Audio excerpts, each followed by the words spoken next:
Hey guys, if you're new to Deception Bytes, hit the like and subscribe button and be sure to hit the bell to be notified of future videos. If you wish to support the channel, the links are in the description below. Now, fasten your seatbelt. Here we go. Okay guys, I am back and it is Friday, February the 15th, and it's 11:33 p.m. Eastern Time. I do apologize, I meant to get to this earlier, but my computer was doing updates and it took literally hours. So that's what I hate about PCs. I need to get a Mac. Anyway, let's pick up from where I left off in the last video and start with the posts from today. Now, the first one that for the 15th is this here. Now, Q says, be alert next 10 days. False flag attempts may be carried out in attempt to change narrative. Negative optics.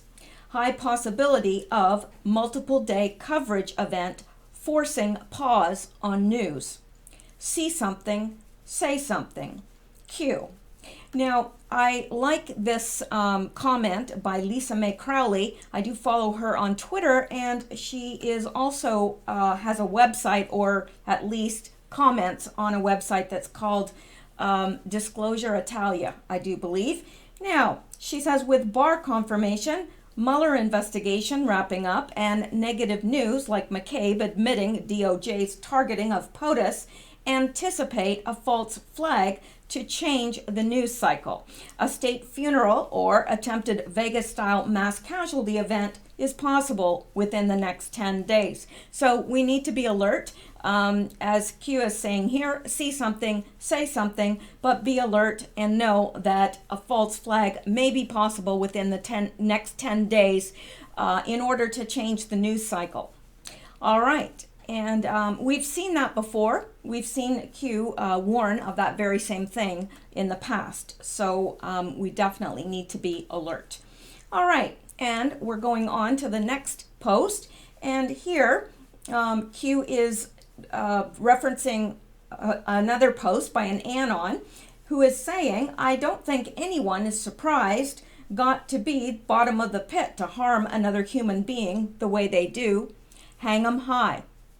And in response, Q leaves a link to an article that we're going to look at here in a moment. And he says, in the past, what was the punishment regarding a traitor? Coincidence? Q. Now, in the past, a traitor was always hung, right? Well, interestingly enough, let's go look at this article here that he is linking to, because it's odd. It's odd, very odd, and the timing is very, very suspect. So let's go here and take a look at this. And Senator Cory Booker, Spartacus, Senate passes bill to make lynching a federal crime. Now, when was the last time that you're aware of someone being lynched? Seriously. Do we literally need to make a bill that makes lynching a federal crime? Don't know.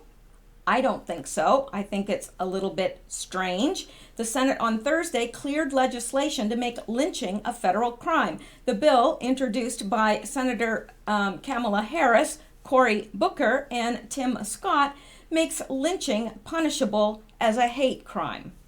The bill previously passed the Senate in December, but did not clear the then GOP-controlled House before the end of the 115th Congress. It passed on Thursday by a voice vote. Booker said that lynching is not a relic of the past, pointing to the attack on Empire actor Jussie Smollett in Chicago, which now that has been proven to be false. So, yeah. Justice for the victims of lynching has been too long denied, and we look forward we must collectively in this body make a strong, unequivocal statement, he added. Harris, speaking from the Senate floor, added that lynching is a part of the country's uncomfortable history. And indeed it is, but it is part of the history.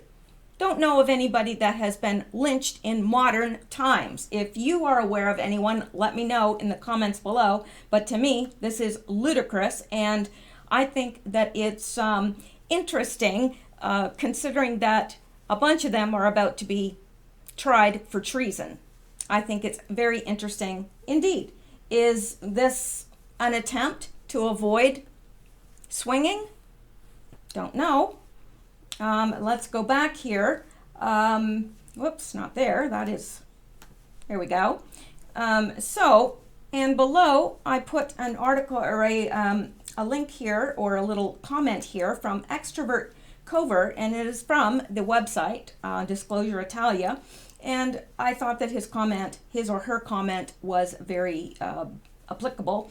The Hill on legislation introduced to make lynching a federal crime have to say this is the playbook move to keep the rhetoric of hate crimes alive. Note Booker on Smollett, murder is murder by one or many, it's the law. Historically, traitors have been hung. The core reality here is that these deep state minions have been activated to pursue something that is feared by those that are embroiled in the efforts of the swamp's effort to subvert the constitutional process of the republic. And that is true.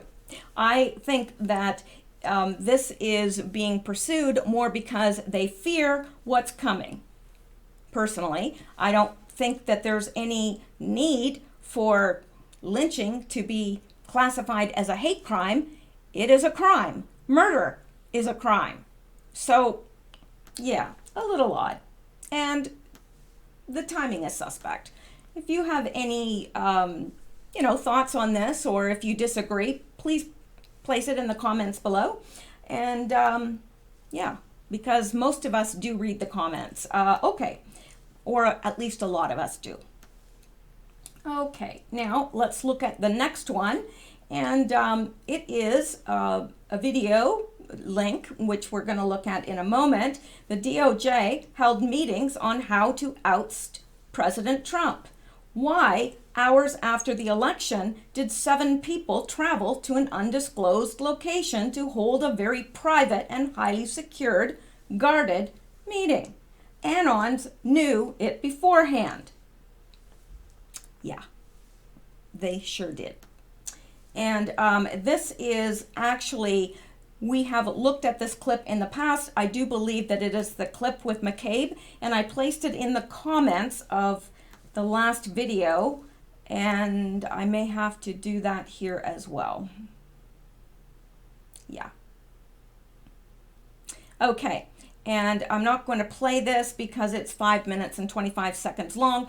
I will place it in the links in the description below. There'll be a link to this video because it's important to look at. It's just, I don't want to sit here for 5 minutes playing a video. I don't think that that's fair to any of us. So I will put that, but we're already well aware of what was said.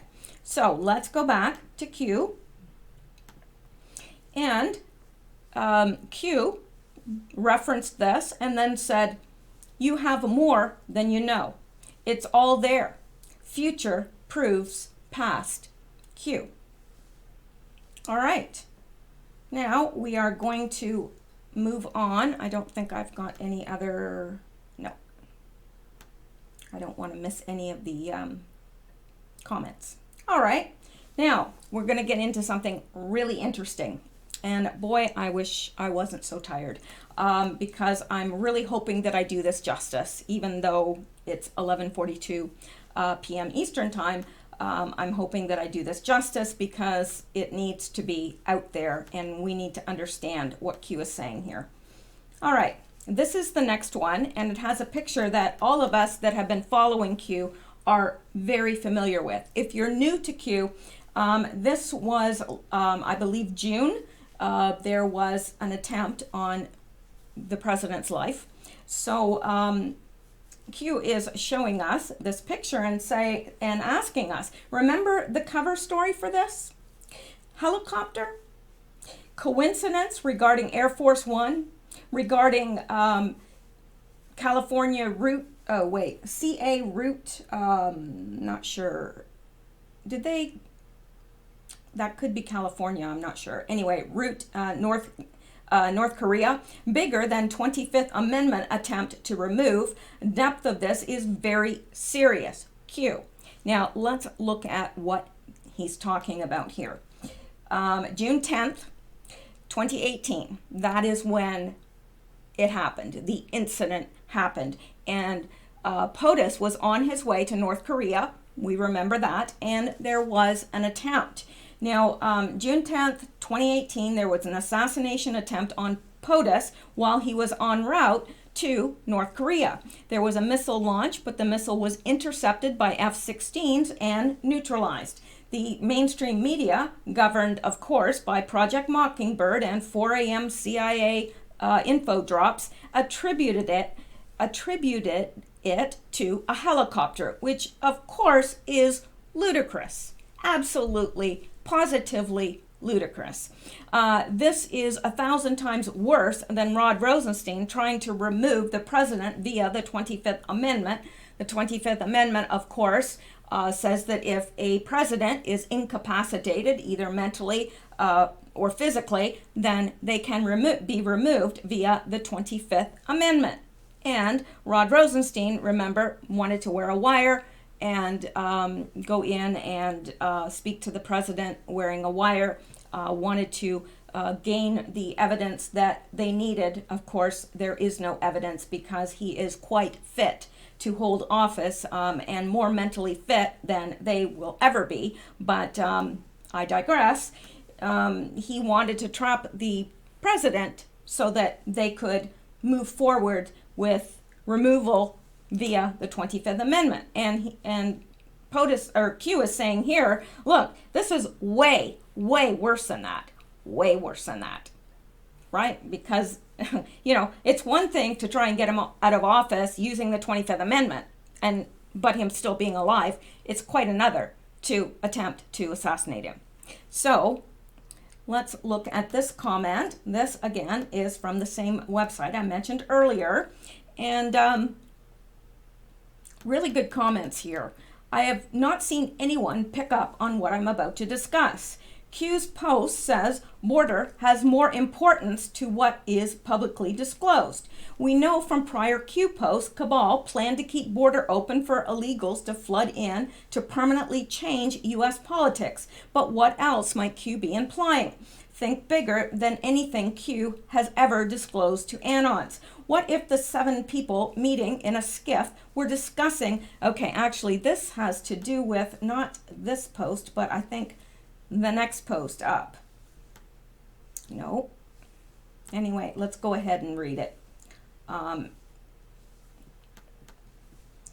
What if the 7 people meeting in a skiff were discussing not just the 25th Amendment removal of President Trump, but were also discussing his assassination? What if QAnon is saying open border has more importance than what was publicly disclosed because there were plans for an invasion by a foreign military from our southern border?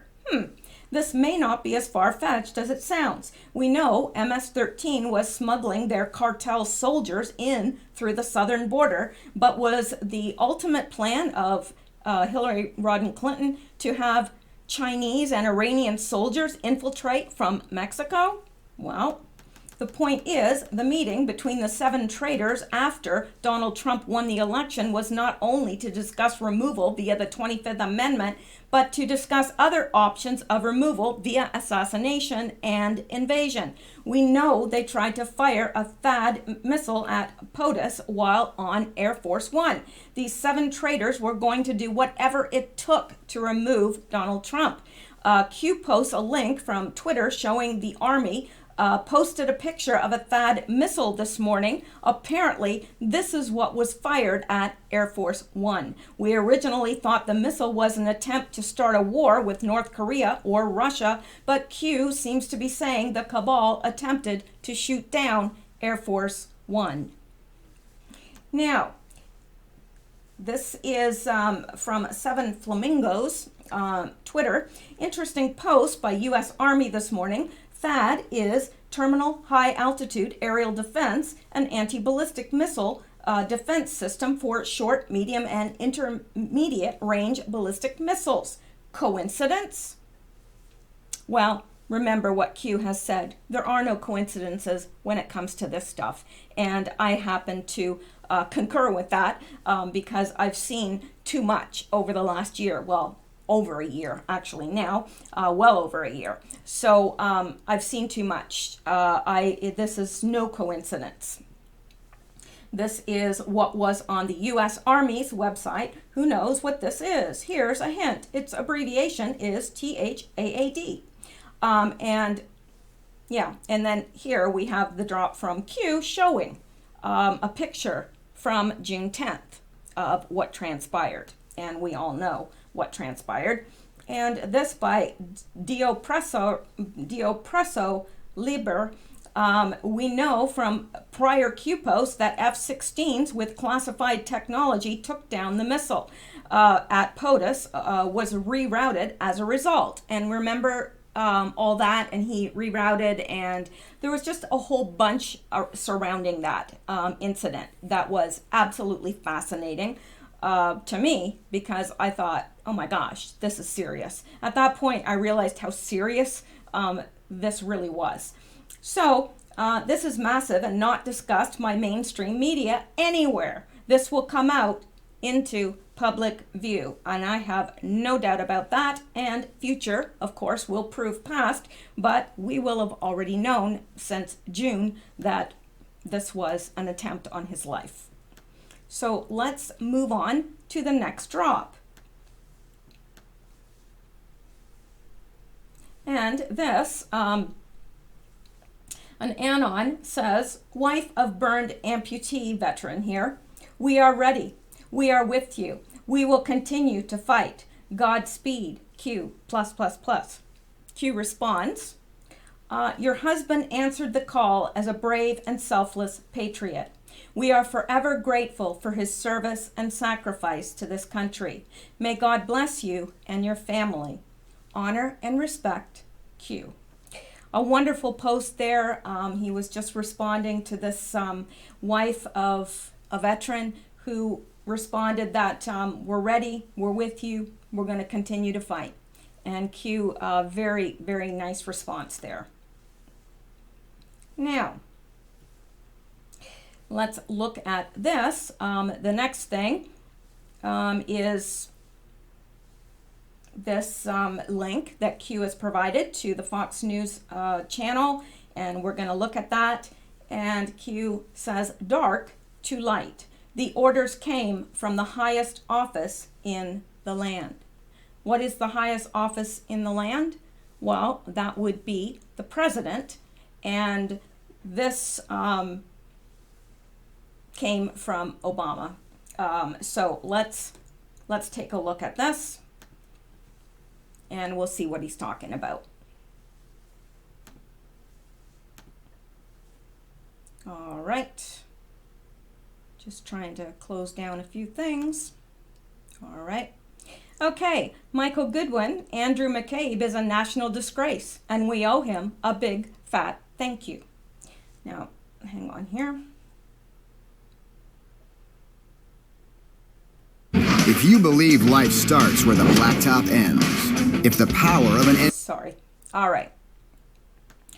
Andrew McCabe is a national disgrace. He was part of the most corrupt and most partisan leadership team in FBI history and was fired for being dishonest under oath. And yet, America owes him a big thank you.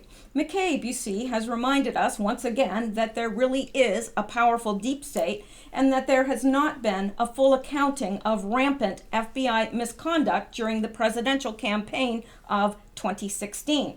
There is also too much we don't know about the role top aides to then President Barack Obama and higher-ups in the Justice Department played in spying on the Trump campaign and leaks of classified information for partisan purposes. In short, what is arguably the greatest scandal in the history of America remains mostly hidden from the public. That shroud of secrecy piles one scandal on top of another. Fortunately, the McCabe reminder is a timely one, coming on the same day that William Barr was confirmed as the new Attorney General. Barr is just the man to get to the bottom of the unprecedented plot to swing an election and later remove a duly elected president. Excuse me.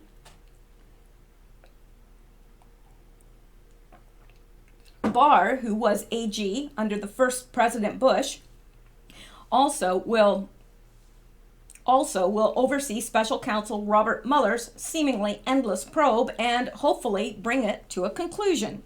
And of course, we all hope that. McCabe is talking because he's peddling a book. And just as Comey, the snake before him, is aiming his sales pitch at anti-Trumpers. He used an interview with CBS to offer more details of a discussion within the FBI and Justice Department to use the 25th Amendment to remove Trump from office. McCabe said that the effort took shape immediately after Trump fired Comey in May 2017, and that numerous people were involved, including Deputy Attorney General Rod Rosenstein. McCabe's version of events dovetails with a New York Times report last September that Rosenstein, I'm not sure, met with McCabe. I know, I use it differently every time I say it. Met with McCabe and others and offered to wear a wire in meetings with Trump to get incriminating information, a hint that McCabe was the prime source for that story. Rosenstein, through an aide, Rosenstein, through an aide, denied the account Thursday, just as he did last September. But his repeated insistence that McCabe's tale is inaccurate and factually incorrect remains unpersuasive and is undercut by the fact that a week after the meeting in question, Rosenstein appointed Mueller because parts of the memo authorizing that appointment remain classified. America doesn't know the full reason why Rosenstein thought a special counsel was warranted. Yet the Mueller probe, with its ancillary indictments of Trump associates and others, has created an unfair cloud of uncertainty over the administration and fueled Democrats' impeachment fantasies. And of course, that's what they are, fantasies. Even now, they are using Russia as an excuse to put Trump's family and his entire life and business under scrutiny. When is enough? Enough. When will the Trump haters take no for an answer? Meanwhile, we do know that Comey and his dirty crew used the unverified Christopher Steele dossier, which was funded by Hillary Clinton's campaign, to get a secret court warrant to spy on the Trump campaign. And FBI text messages, along with congressional testimony, confirm that the same agents probing Trump were simultaneously involved in the Clinton email investigation and decided to go easy on her because they thought she would be their next boss. Recall that Peter Strzok, the top agent in both cases, called the Trump probe an insurance policy in the event he won. Barr testified that he was shocked when he saw such blatant evidence of bias against Trump and promised to investigate the investigators. Oh, it's getting good. It's getting good. He can begin by getting to the bottom of the conflicting roles Rosenstein played in charge after his former boss, Jeff Sessions, recused himself. Rosenstein advocated that Trump fire Comey, then used the firing as a pretext for appointing Mueller. He also signed the final secret court application, thus giving a misleading endorsement of the Steele dossier. Yet Rosenstein, a career prosecutor who is expected to resign now that Barr takes over, nonetheless developed a good relationship with the president and is somehow endured the Times report last September of the 25th Amendment plot, and he was able to convince the president to withhold documents detailing why the FBI and Justice Department first focused on whether the Trump campaign had any improper relationship with Russia, and of course, he did not, and they found no evidence of that. Barr, of course, will have a full plate of current issues and new initiatives of his own he wants to pursue. But if there's any hope that the FBI and justice will regain the credibility they squandered, the new AG must rip off the shroud of secrecy hiding a dark episode in American history. And I pray that that is exactly what he does. He rips off that shroud of secrecy and allows the general public, I mean, we have had sort of a front row seat following Q. We've been given a front row seat and we've known what was going to happen before it happened. But the general public is still in the dark about all this. So we do pray that that shroud of secrecy will be removed and people will be able to peer into what has actually happened and be able to process it. Anything less will only compound the crippling distrust many Americans already have for their government. So that is absolutely true and an awesome, awesome article. And it should be encouraging to all of us, really. Now, let's go on to the next one. And he is giving us a link to a Twitter account, and we are going to go there now. And we've already, I believe, taken a look at this.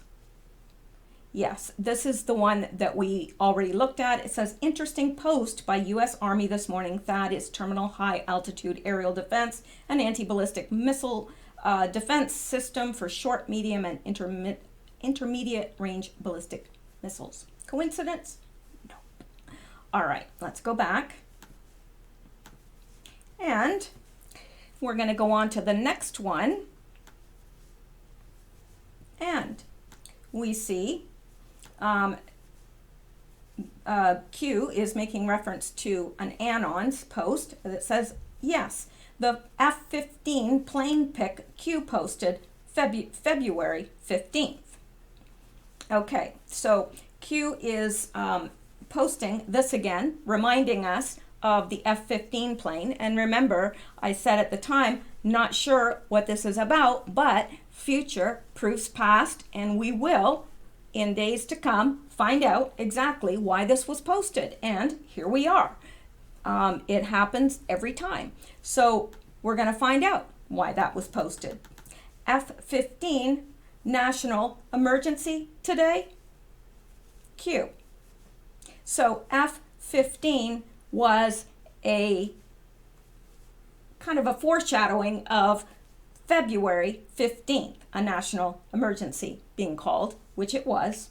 So Q is letting us know that at least that is one of the meanings. Sometimes Q has several meanings, and it's sometimes hard to differentiate because Q might have several layered meanings to something. So I'm not sure if that is the entire meaning. I would almost doubt it, but that is one of the meanings. And the F-15 photo was posted to confirm a national emergency would be declared on February 15th, and it was. And we're going to go up to the next post here, and this is, now I know you have no hope of being able to see this, so I'm going to link to a bigger graphic here first, because Q is referencing an earlier post. Well, I hope I have the bigger graphic. I thought I did.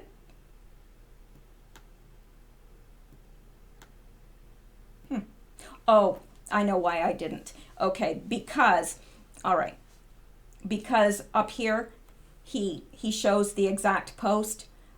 This is this, and he references it again, probably because he realizes that this is way too small, and even on the board it was way too small to see, so he posted it again. But let's look at this first, because he says, be prepared. This is the one where he's talking about Ruth Bader Ginsburg. And he says, be prepared for more fake news, disinfo, claiming we stated death. Read carefully, F-15Q. Now, first of all, we're going to come up here and see what this is talking about. This thing that he referenced. And this is the post that he is referencing. And it was from the 6th of January. And I'm sure we remember it well.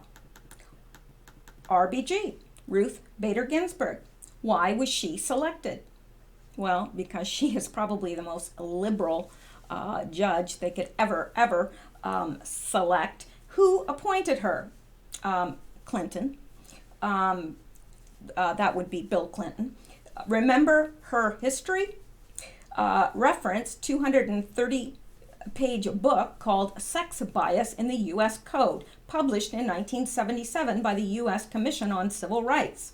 Highlights: called for sex integration of prisons and reformatories so that conditions of imprisonment, security, and housing could be equal. She explained if the grand design of such institutions is to prepare inmates for return to the community as persons equipped to benefit from and contribute to civil society, then perpetuation of single-sex institutions should be rejected. That was from page 101 of that book. And she also called for sex integration of the Boy Scouts and Girl Scouts because they perpetuate stereotyped sex roles. That was on page 145. Insisted on sex integrating college fraternity and sorority chapters and replacing them with college social societies. That was page 169. She cast constitutional doubt on the legality of Mother's Day and Father's Day as separate holidays. That was page 146. Called for reducing the age of consent for sexual acts to people who are less than 12 years old. That was page 102. Asserted that laws against bigamous, persons cohabitating with more than one woman, and women cohabitating with a bigamist are unconstitutional. And objected to laws against prostitution because prostitution as a consensual act between adults is arguably within the zone of privacy protected by recent constitutional decisions. Page 97. Ginsburg wrote that the Mann Act, which punishes those who engage in interstate sex traffic of women and girls, is offensive. Such act should be considered within the zone of privacy. She demanded that we firmly reject draft or combat exemption for women, stating women must be subject to the draft if men are. But she added the need for affirmative action and for transition measures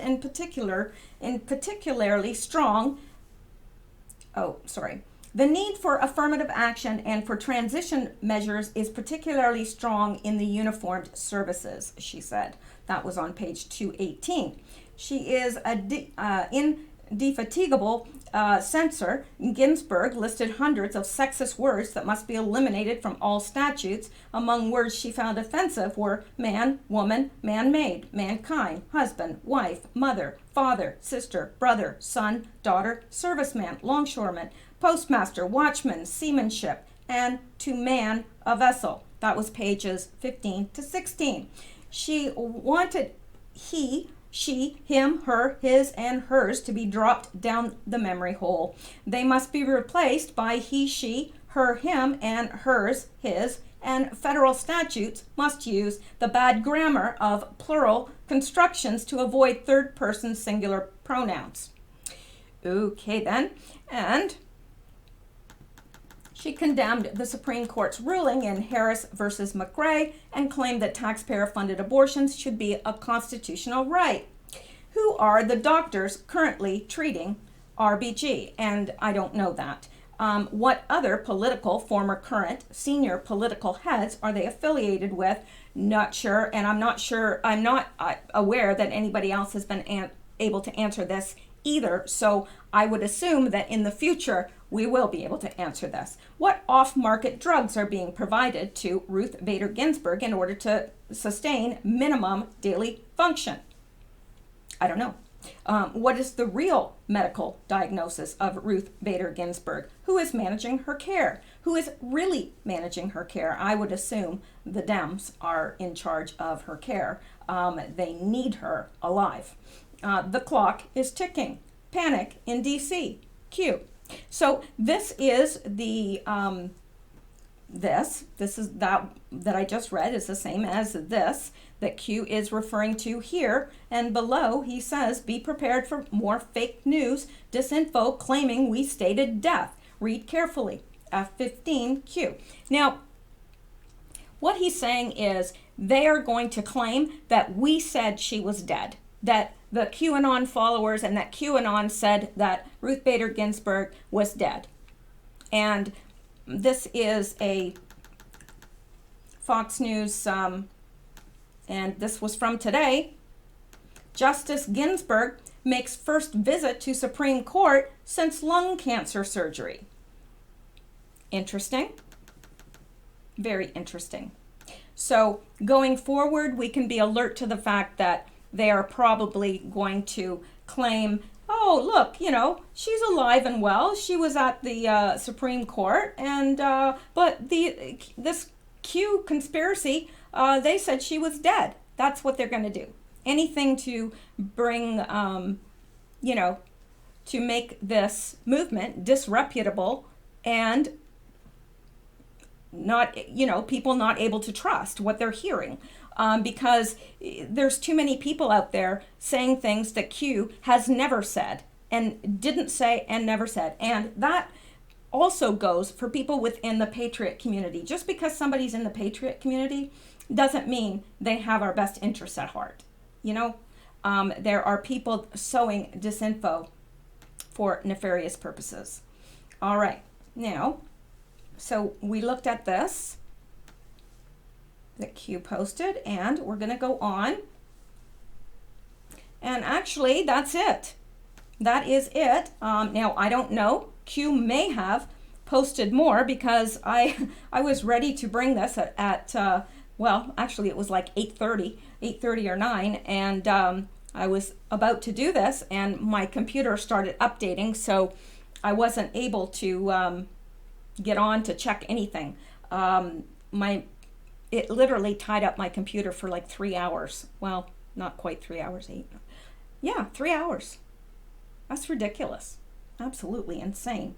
So let's go check Q now and see, because it's conceivable that he's posted more today. And if that's the case, depending on what it is, I'll have to bring that tomorrow because it is getting quite late.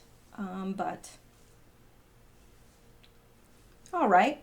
Well, this is the one that I just mentioned, and there is one more, and it is now past midnight, so we can be certain that this is the last Q post. So while we're here, he is saying what I just said. Actually, be careful who you follow. Q. Now, what I'm going to do is I'm going to link to this article right now, and we're going to take a look just so that we can be totally up to date with the drops. Okay, DHS official. Border security bill does not contain amnesty poison pills. All right. Immigration hawks slammed the border security compromise President Trump signed into law Friday for containing last-minute provisions that they argued gives amnesty to many, but a Department of Homeland Security official insisted to Fox News that's a misunderstanding of the bill. The amnesty claim was made by lawmakers and conservative commentators. This deal provides de facto amnesty for anyone claiming to be even in the household of a potential sponsor of an unaccompanied alien minor. That Representative Chip Roy wrote on Twitter on Thursday. Yeah, and it's not correct. It's not correct. Q is letting us know that this is not the case. And to be careful who we follow, who we listen to, and this is why.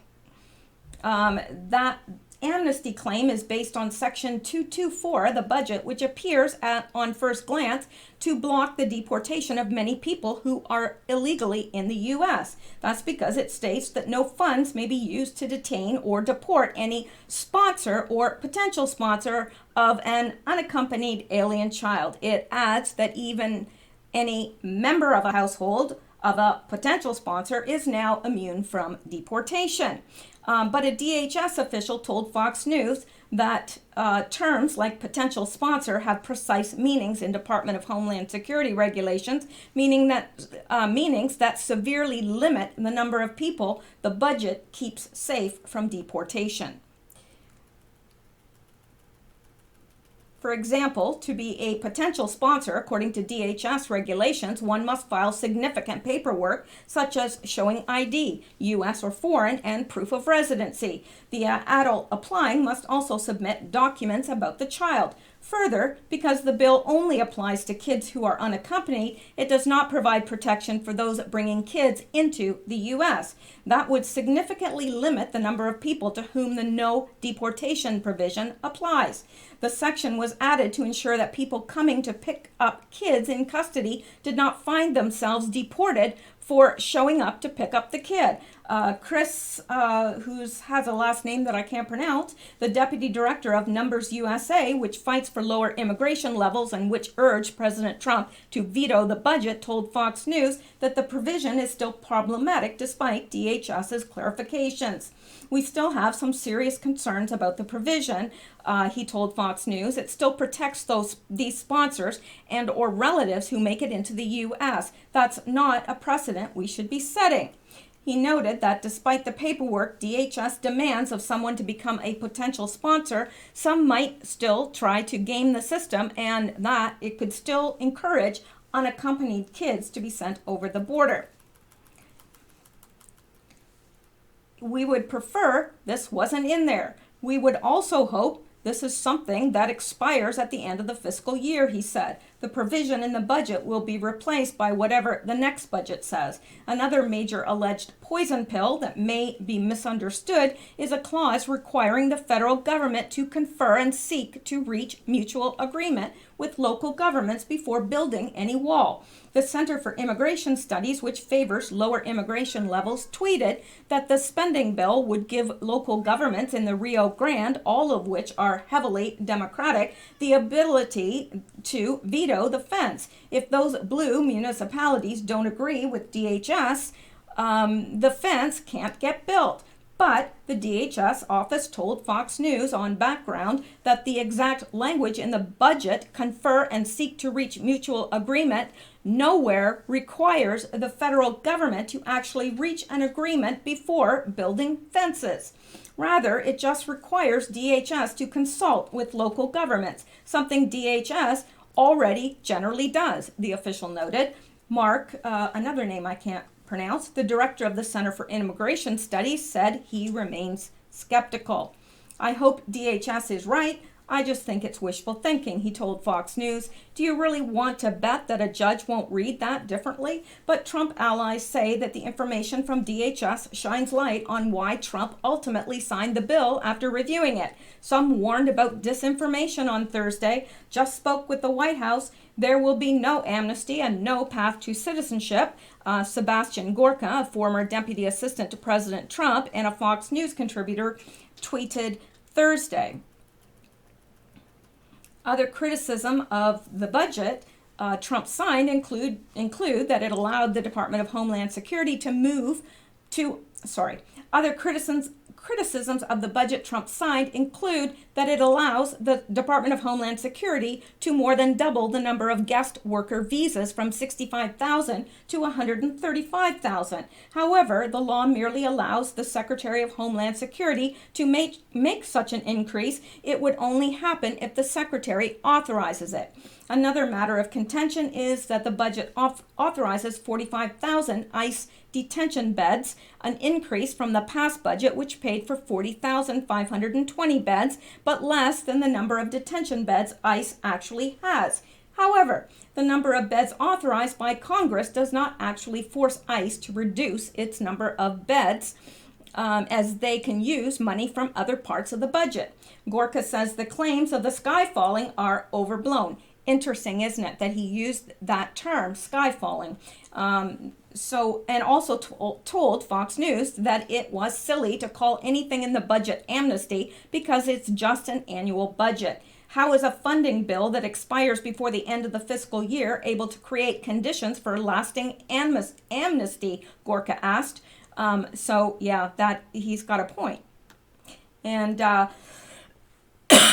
is that for that article. But yes, I've seen it. I've seen it all over Twitter. People are really upset with Trump because he signed this, because they misunderstand what was in it, because they're listening to people that don't know. Now, I would assume that the Department of Homeland Security knows. And I also believe that Trump is no fool. So I just don't think he's going to sign something if it's not in the best interest of American citizens. I don't. Call me crazy, but I just don't. And I happen to believe that the president does have our best interest in mind, at least at this point in the game. Now, what the end game is and, whether he'll go off the rails, I don't know. None of us have a crystal ball. But so far, so good. So I can support this. And I trust that he has our best interests in mind, because so far he has. So let's just keep that in mind and be careful who we follow. And that's it. That brings us up to date with the Q post. And I will probably, if Q doesn't post tomorrow, if Q posts, I will bring that to you. But if not, I have a lot of Q-related news to bring.